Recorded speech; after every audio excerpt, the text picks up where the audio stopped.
കൈവെട്ട് കേസിൽ മുഖ്യപ്രതി സവാദിനെ ഒളിവിൽ കഴിയാൻ സഹായിച്ച സി ഷഫീറിനെ എൻഐഎ അറസ്റ്റ് ചെയ്തു. ഷഫീർ നിരവധി അക്രമങ്ങളിൽ പ്രതിയെന്ന് എൻഐഎ അറിയിച്ചു. വിവരങ്ങളുമായി കൊച്ചിയിൽ നിന്ന് അജയ് നാഥ് ചേരുകയാണ്. അജയ്, ഇപ്പോൾ ഏതു സാഹചര്യത്തിലാണ് ഷഫീറിന്റെ അറസ്റ്റ് ഉണ്ടായിരിക്കുന്നത്? തൊടുപുഴ ന്യൂമാൻ കോളേജ് അധ്യാപകൻ പ്രൊഫസർ TJ ജോസഫിന്റെ കൈപ്പത്തി വെട്ടിമാറ്റിയ കേസിലെ പ്രതിക്ക് ഒളിവിൽ കഴിയാൻ സൗകര്യമൊരുക്കിയ ആളാണ് ഈ കണ്ണൂർ വള്ളക്കോട് സ്വദേശി ഷഫീർ. ഇയാൾ കൊച്ചിയിൽ NIA കസ്റ്റഡിയിലാണ് നിലവിൽ ആയിരിക്കുന്നത്. കഴിഞ്ഞ ദിവസം കോടതിയിൽ തലശ്ശേരി കോടതി വളപ്പിൽ എത്തിയ ഇയാളെ NIA അറസ്റ്റ് ചെയ്യുകയായിരുന്നു. നിരവധി കേസുകളിൽ ഇയാൾ പ്രതിയാണ് എന്ന നിലയിലുള്ള റിപ്പോർട്ടുകളാണ് NIA ഭാഗത്തു നിന്നും ഉണ്ടാകുന്നത്. NIA ഇയാളുടെ കസ്റ്റഡി ആവശ്യപ്പെട്ടിട്ടുള്ള അപേക്ഷ 29-ന് കോടതിയിൽ NIA അപേക്ഷ കോടതി പരിഗണിക്കും.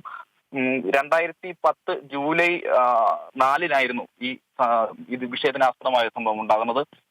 തൊടുപുഴയിലെ ന്യൂമാൻ കോളേജ് അധ്യാപകന്റെ കൈവെട്ടിയ കേസിലെ പ്രതിക്ക് കണ്ണൂരിൽ തന്റെ വീട്ടിൽ സൗകര്യമൊരുക്കിയ കേസിലാണ് ഇപ്പോൾ ഇത്തരത്തിൽ ഷഫീറിനെ അറസ്റ്റ് ചെയ്യുന്ന സാഹചര്യമുള്ളത്.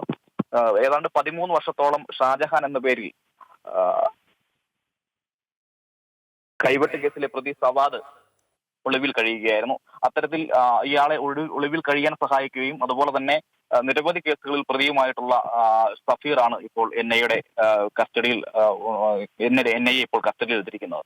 കൈവെട്ട് കേസിൽ മുഖ്യപ്രതി സവാദിനെ ഒളിവിൽ കഴിയാൻ സഹായിച്ച സി ഷഫീറിനെ NIA അറസ്റ്റ് ചെയ്തു. അജയ് നാഥാണ് വിവരങ്ങൾ നൽകിയത്.